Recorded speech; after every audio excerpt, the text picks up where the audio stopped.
Well, hello everybody, and welcome back to Julie's Orchids. For today's episode, I thought we'd sit down and have a little bit of a chat, and I'd like to talk about orchids and orchid viruses.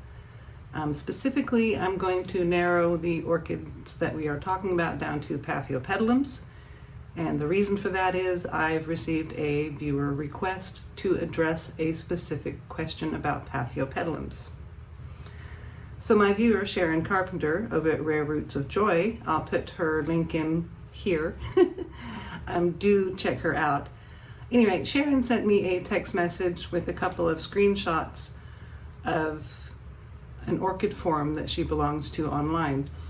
And the gist of the screenshots was there was a member of the orchid forum who had received a shipment of Paphs that they had received, and they had some spots on them, and the member was concerned that this was perhaps a sign of it being virused.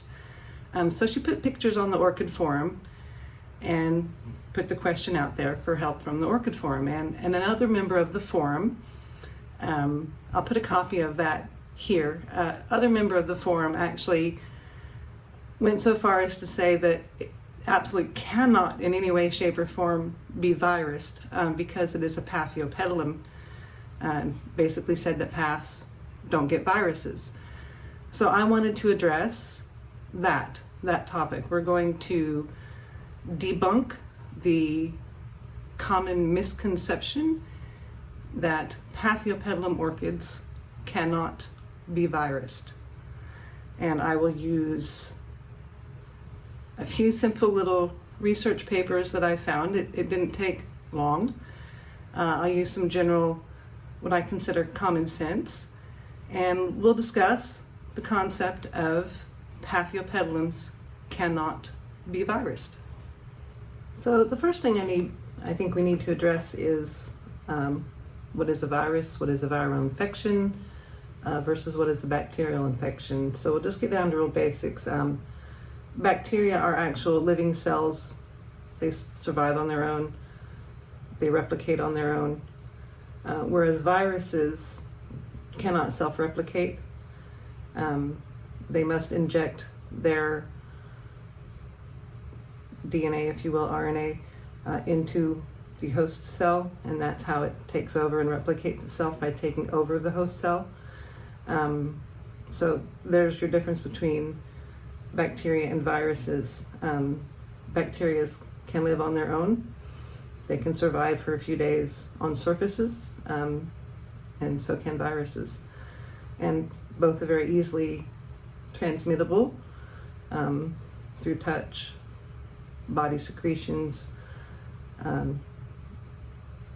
cuts, and things of that nature. And that applies to whether you're plant or animal viruses. So the next question in regards to viruses is not just them versus bacteria, but we'll get a bit more specific into viruses. As I mentioned, that viruses basically replicate by injecting their DNA material into the host cell, and that's how the infections form. So what kind of things can get viral infections? So we're going to dig deeper into viruses and viral infections. So according to a general Wikipedia search, viruses infect all life forms, so all organic things that live, from animals, plants, to microorganisms, and that will include other viruses. There are viruses that attack other viruses. So right off the bat, just without going into any big research papers, just doing a very simple Google search, we can ascertain that every living life form can get a viral infection. And we've even figured out things that aren't living, and by that I mean things that can't replicate without invading another host. So viruses can get viruses, and viruses are attacked by things called virophages, but it is a form of a virus. So everything pretty well living and viruses themselves can become virused. So it's a pretty bold statement to make, to say that out of all the living things on the planet, that Paphiopedilum specifically are immune to any form of a viral infection. And we haven't even begun to go into scientific research study papers, of which I found 3 that I think are quite interesting, because they do very specifically state viruses in Paphiopedilums. And now I'm still going to be sticking with just general Google searches, and so the next thing I've typed into the Google search is just Paphiopedilum viruses. And Slipper Talk Orchid Forum comes up first on the page, and it says that Paphs initially appear to be free from parasites and diseases that usually affect other genera of orchids. However, looks can be deceiving. It is now known that at least 6% of all Paphiopedilums in cultivation are infected with CMV or OFV, with the likelihood of a much higher infection rate with unknown viruses. So again, a very simple, straightforward Google search blows the statement that Paphiopedilum orchids are immune to viruses. Every living thing on the planet can get a virus, including viruses. And this is where I'm going to go ahead and sort of stop just debunking this myth. We've already debunked it with very general, straightforward Google searches. But this made me dive deep into the rabbit hole, if you will. So I pulled up some scholarly articles. I popped onto Google Scholar. I do some work with one of the local universities, so I was able to pop on some of my work-related research avenues. And I found three interesting articles that kind of address Paphiopedilums having orchids, or Paphiopedilum orchids having viruses. And they kind of narrowed it down to Cymbidium mosaic virus, as well as the Odontoglossum OSRV virus, and I'm blanking right now on what that is, but it narrowed it down very specifically, the 3 different papers I read, to those 2 particular viruses that are known to infect Paphiopedilums. And, you know, the one article sort of led me to the other, which led me to another, and this is where I think things with this particular topic might get interesting, and it may bore the pants off of you. At any rate, I found it quite interesting, so I dug a little bit deeper, and now I'm going to sort of address the scholarly articles that I read. And no, I did not do so much research into this that I would feel comfortable, you know, writing a PhD dissertation or anything on it. I spent an afternoon and just kind of perused through some articles, some that said, oh, this links off here, links off there. And I read 30 or 40 articles, and I found 3 that I thought, interested me and could help with some scholarly stuff to support the fact that, yes, Paphiopedilum orchids can and do get viruses. Okay, so I'm going to apologize. I've got 2 scientific papers and one from a guy off of slippertalk.com that seems to know what he's talking about. Anyway, on slippertalk.com there was a person asking probably a dumb question, but are Paphs and frags susceptible to common orchid viruses such as ORSV and CYMSV? Can't remember ever reading that someone suspected their frag Paph had a virus. The fellow comes down here, basically quotes, you know, sort of word for word off of Google search that 6% of Paphs in cultivations are infected with those 2 specific viruses. He mentioned studies completed by Javier de Luberce suggesting epidemic infected with unknown viruses and diseases living in tissues regarding slow growth. And he mentions that viruses are a horror for Paph growers, worst of all because they typically show no symptoms. It used to be said that they didn't get viruses, but a recent test of Paph collection came up with 4% infective rates. Plants in cultivation and used for the cut flower trade are most likely to be infected. So that's interesting he said that, because that's comes back to one of the scientific papers. Now this is a bit of an older forum post, because it says 4%, whereas Google says 6%. But they also do indicate other known Paph infections, that they can also get tobacco mosaic virus, as well as Cymbidium mosaic virus and Odontoglossum ring spot virus. So that's kind of interesting there. And now I'm going to quote a paper here. I'll put a screenshot of the headline of the paper.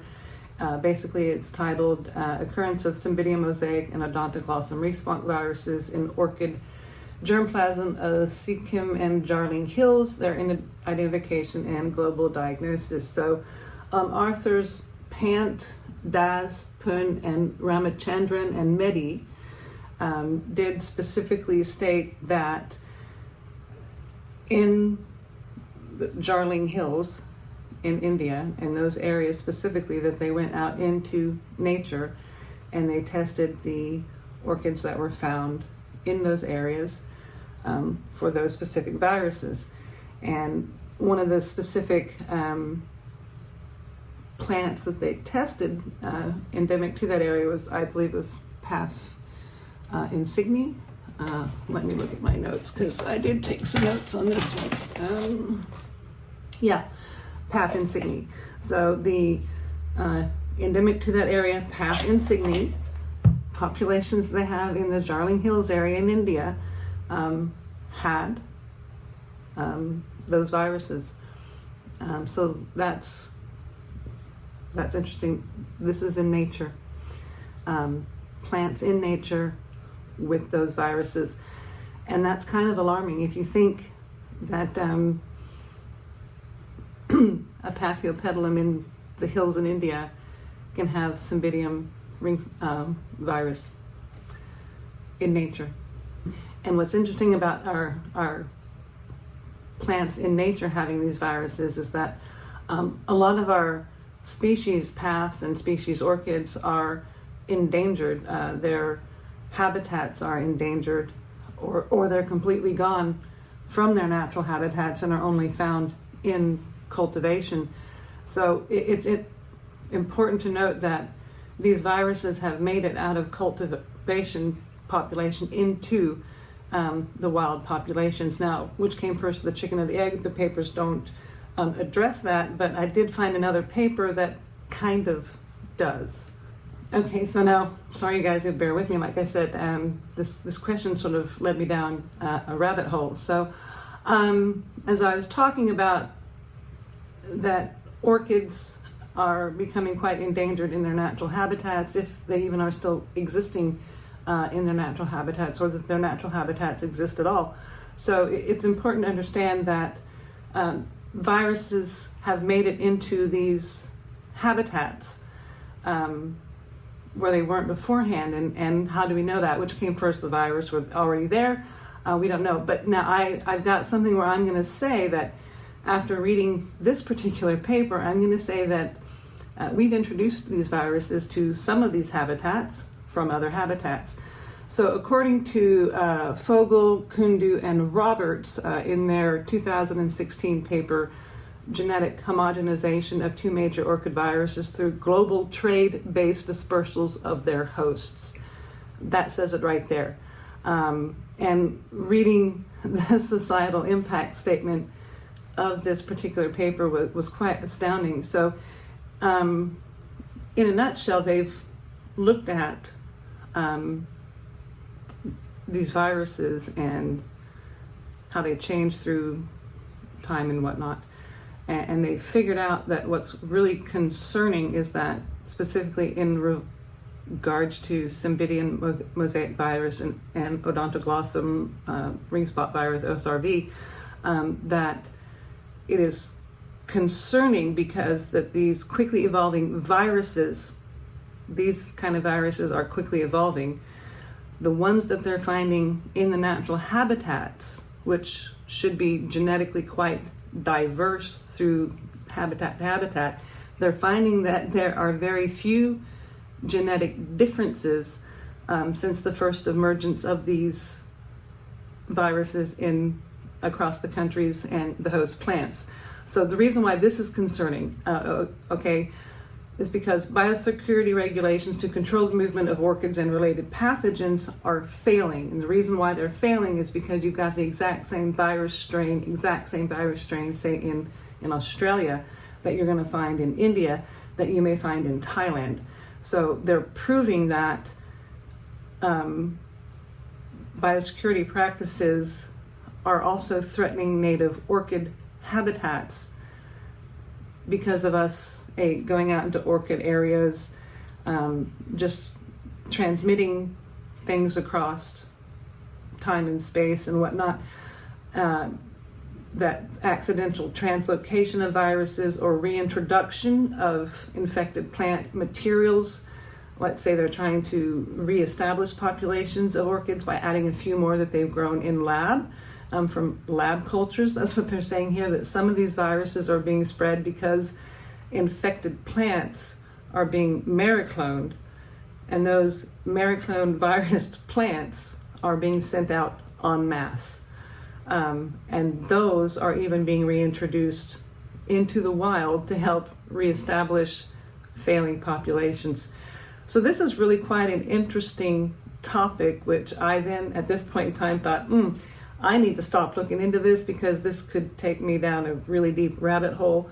But just know that our orchids out there in the world are all threatened and they're all vulnerable. So don't go out and go digging them up. Try not to be playing with your orchids at home and then go outside into the wild and play with orchids out there.